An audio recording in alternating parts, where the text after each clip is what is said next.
Avez-vous eu déjà ce sentiment d'être mal accueilli dans une église? Ça fait souffrir, hein? Eh bien, face à ce sentiment, face à cette souffrance, certains choisirent de ne plus fréquenter aucune église.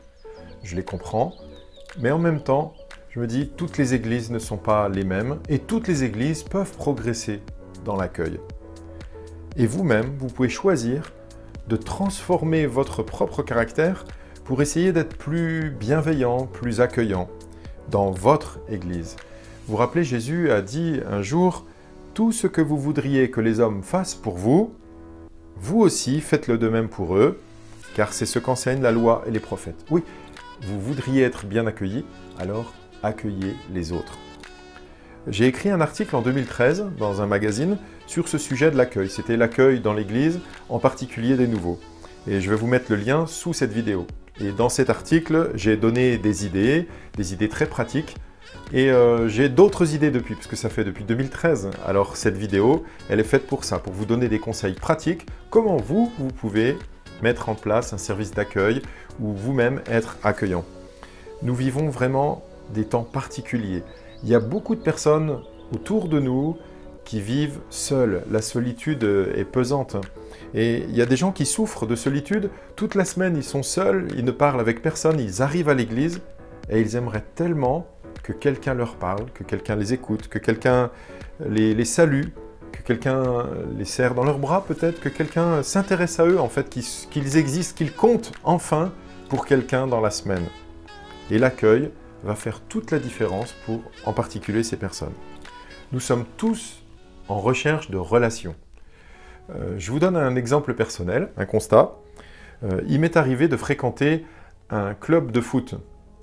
Tout en étant senior déjà, hein, à 35 ans à peu près, je me suis inscrit dans ce club de foot. Et donc c'était le soir, j'arrivais, ils étaient 30, 40 footballeurs du même âge, entre 30 et 50 ans j'ai l'impression. Et il n'y a pratiquement que l'entraîneur qui venait pour me saluer, puis 2-3 autres, mais juste bonjour. Et l'entraîneur était chaleureux, mais tous les autres ne s'intéressaient pas vraiment à moi. J'ai duré 3 mois, et au bout de 3 mois, ben, vous savez ce qui s'est passé.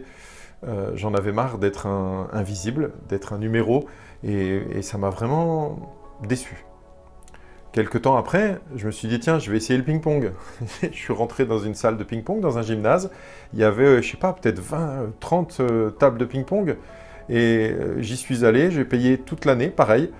Et donc, j'ai commencé. Et puis, au bout de 3 mois, pareil, je crois, j'ai fini par arrêter. Pourquoi? Manque de relation. L'accueil était glacial, en fait. Personne ne s'intéressait à moi. Je rentrais dans la salle, dans le gymnase. Pratiquement personne me disait bonjour, ou alors de loin. Personne ne me proposait de jouer avec lui, ou alors vraiment, il fallait que je me batte pour trouver quelqu'un. C'était toujours à moi de faire la démarche. Personne ne s'intéressait à moi. Manque de relation, mauvais accueil. J'ai fini par partir. Et puis, je voudrais parler d'un autre endroit qui me touche, c'est ma banque. Quand je vais dans ma banque, j'ai l'impression d'être quelqu'un. Vous savez pourquoi? Parce que ma conseillère me connaît. Et quand je rentre, si elle est là, elle me fait un petit coucou, même si elle est derrière sa vitre.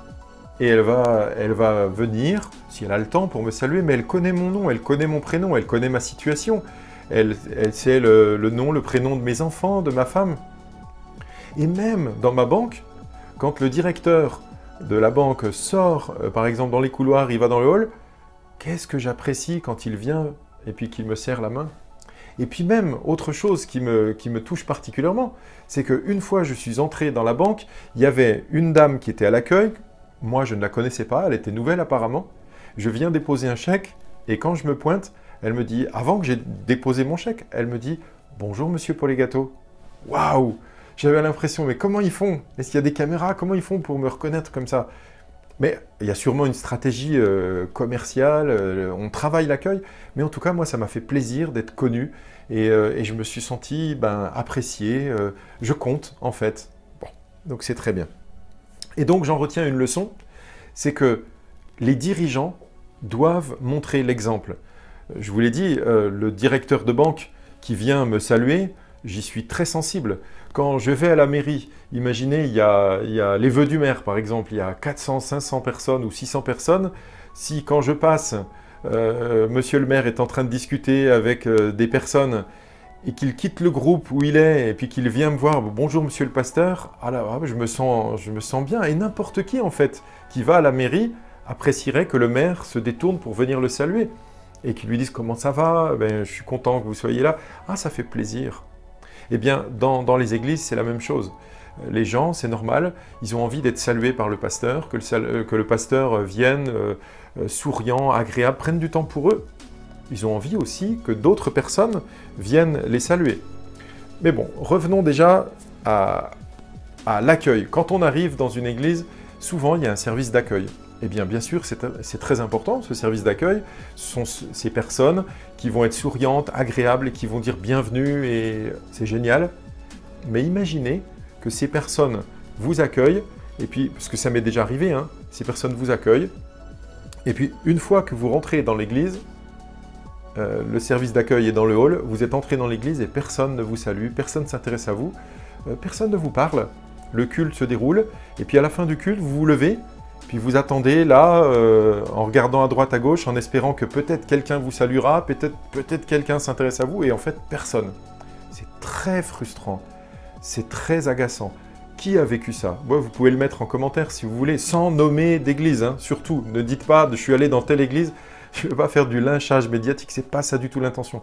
Mais pour dire que ça nous arrive parfois d'aller dans des lieux comme ça, une église ou ailleurs, où on n'a pas été salué, pas été entouré, et ça fait souffrir.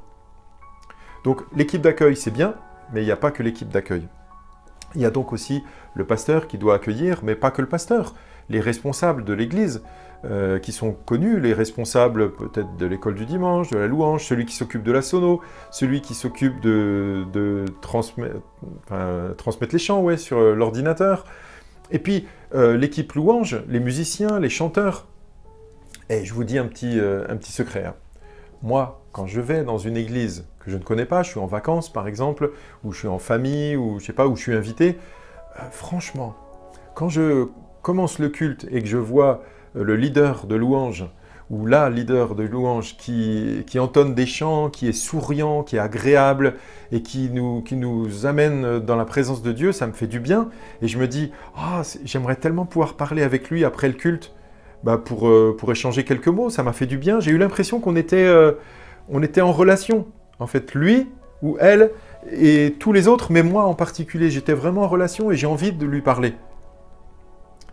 Quel bonheur si à la fin du culte, ce gars ou cette fille a repéré que j'étais de passage, que je suis un nouveau, il ne me connaît pas, et qui vient me voir et qui me dit « Bonjour, vous êtes de passage ? Ah, quel plaisir de vous avoir !» Pendant que je dirigeais la louange, je vous ai repéré et ça m'a fait plaisir de vous voir avec nous. Vous venez d'où? Comment vous appelez? Puis quelques mots et puis on entame la conversation, c'est agréable. Mais quelle déception si après le culte, je reste debout là, dans l'allée, et qu'il passe à côté de moi. Il sait très bien, sans doute, que je suis de passage. Ce que je dis est vrai, surtout dans des églises pas trop grosses. Hein, quand il y a des centaines de personnes, c'est plus compliqué.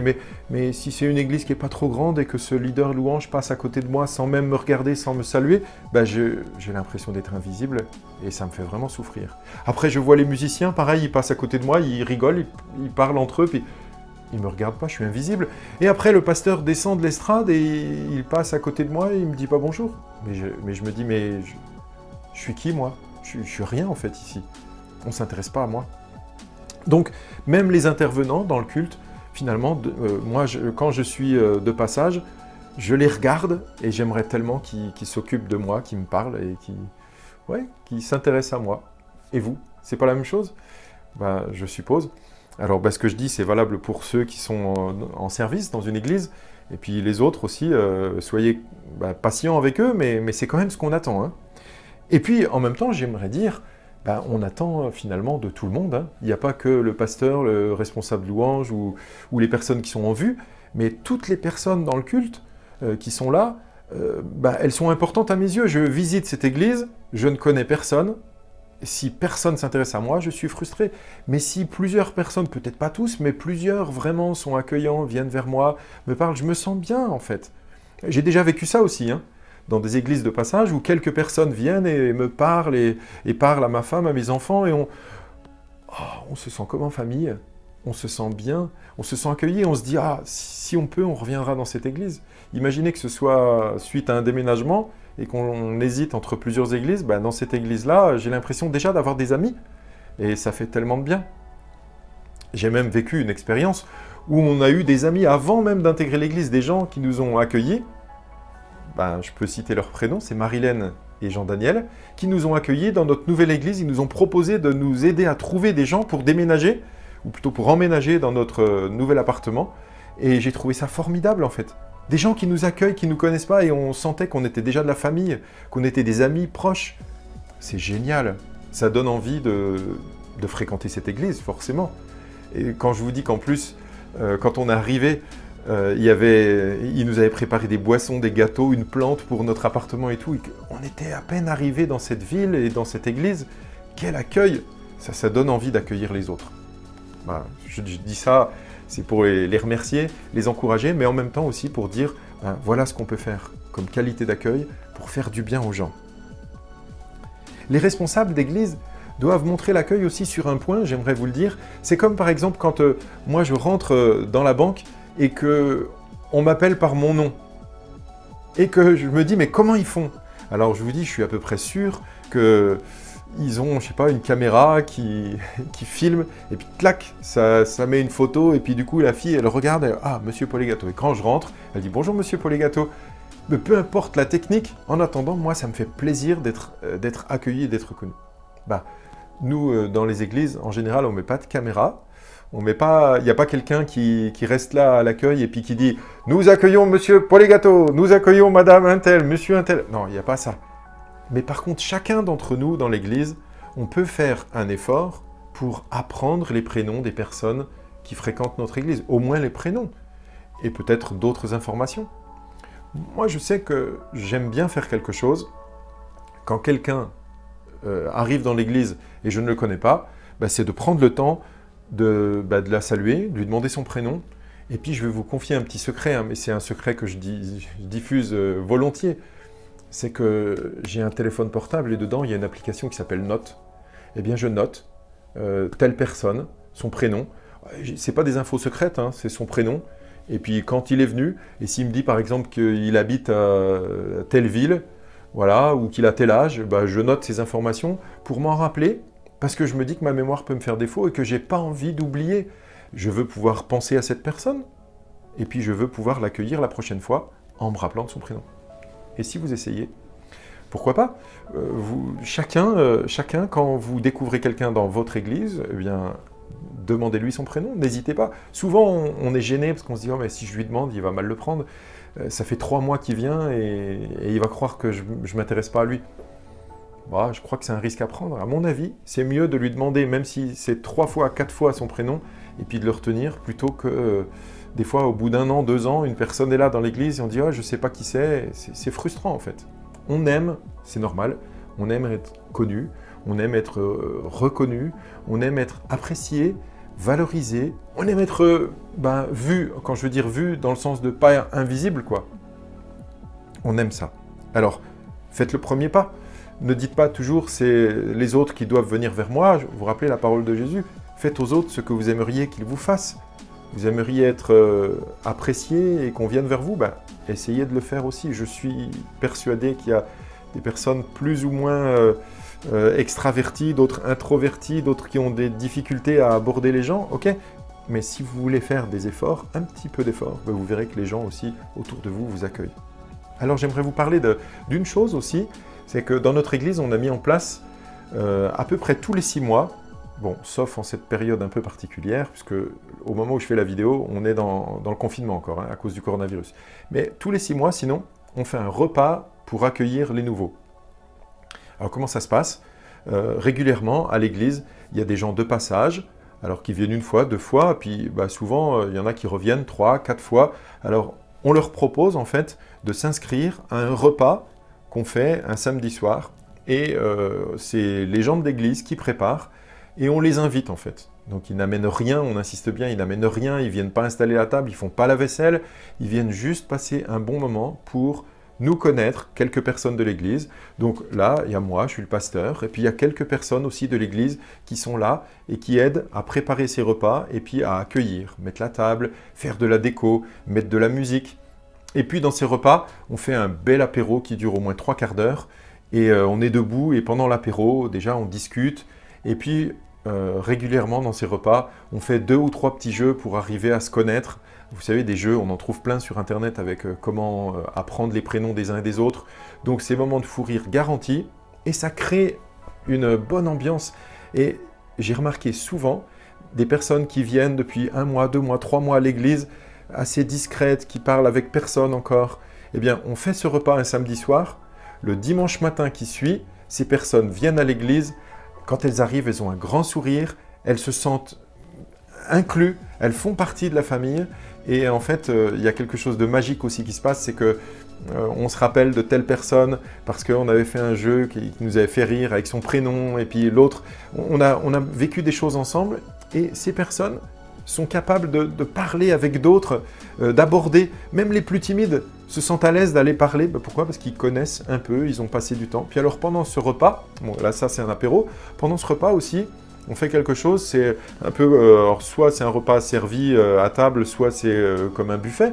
Mais ce qu'on fait, c'est qu'entre le plat, l'entrée et le plat, ou le plat et le dessert, on demande aux gens de prendre leur assiette, leur couvert, leur verre, et de changer de place. Et comme ça, on se retrouve pendant environ 1 demi-heure, 3/4 d'heure avec des gens à parler, on découvre. Et puis ensuite, encore 1 demi-heure, 3/4 d'heure, on découvre d'autres personnes puisqu'on se déplace dans la salle. Et c'est toujours une très belle ambiance, même les enfants et les ados sont les bienvenus. Et on découvre des personnes, et c'est vraiment important. Les gens se sentent accueillis, et puis nous, on est tellement heureux de les accueillir. Tout ce qu'on peut faire pour rendre l'accueil plus agréable, plus chaleureux, eh bien, il faut le faire pour vraiment faire du bien aux gens, en fait, qui se sentent bien. Alors, vous m'avez écouté jusque-là, je vous remercie beaucoup. Quelques petites précisions pour vous. Donc, déjà, je voudrais vous dire, il n'y a pas d'église parfaite. La nôtre ne l'est pas, on essaye de faire des efforts par rapport à l'accueil, mais notre église n'est pas parfaite. Il n'y a pas de pasteur parfait. Je ne suis pas en train de dire que je suis le meilleur pasteur et que j'ai le meilleur accueil au monde, c'est pas ça. Mais c'est que notre Église, et moi aussi, nous sommes sensibles à l'accueil. Alors on fait ce qu'on peut. Peut-être certains sont déjà passés dans notre Église et ont été déçus de l'accueil, ou de moi-même, ou d'autres personnes, je ne sais pas. Alors je vous en prie, ne nous en voulez pas. Et puis laissez-nous la chance de pouvoir nous améliorer. On essaye petit à petit de faire de mieux en mieux. Et puis si c'est dans votre église que vous avez trouvé un accueil peut-être un peu froid ou comme il ne vous plaisait pas, eh bien j'aimerais vous encourager en fait à vous-même essayer d'être un meilleur accueillant. Cette vidéo, je ne l'ai pas réalisée pour recevoir des louanges et pour qu'on puisse dire « Ah ben là-bas, il y a un grand accueil », c'est pas ça. C'est vraiment pour vous encourager avec des petites idées. Je ne sais pas où vous en êtes, dans quelle église vous êtes, mais vous encourager avec des petites idées à faire le premier pas et à être vraiment accueillant et bienveillant. Et j'aimerais terminer en vous disant « J'ai un rêve ». Vous reconnaissez un peu I have a dream ». Oui, moi aussi j'ai un rêve. J'ai un rêve qu'un jour, je serai invité dans votre église. Soit en tant que pasteur, je serai invité à prêcher, soit j'irai incognito, comme ça, comme visiteur, comme tout le monde. Mais peu importe en fait que j'ai le titre de pasteur quand je viens ou que je sois incognito, mon rêve, c'est que plusieurs personnes de votre église, et j'espère vous vraiment, vous viendrez vers moi, sans me connaître sans doute, sans peut-être me reconnaître, mais vous viendrez vers moi, vous m'accueillerez, vous accueillerez ma femme, vous accueillerez mes enfants, vous viendrez nous parler, vous prendrez du temps avec nous, et on ne se sentira pas seul, on se sentira vraiment comme à la famille, on se sentira comme à la maison, et on n'aura qu'une hâte, qu'une envie, c'est de revenir dans votre église. C'est pas ça, une église accueillante? Oui, c'est ça, une église où on a envie de revenir, où on se sent bien et bien accueilli. Alors, si vous avez aimé cette vidéo, je vous encourage à la partager avec d'autres, ça peut leur être utile, à liker et à commenter. Par exemple, en commentaire, vous pourriez mettre d'autres idées auxquelles vous pensez, comment bien accueillir les gens dans l'église. Et puis, s'il y a pas mal de commentaires avec des idées, je vois déjà que je pourrais faire une prochaine vidéo pour compléter. Ça pourrait être comment bien accueillir dans l'église 2, le retour. Merci beaucoup, bye bye et à bientôt.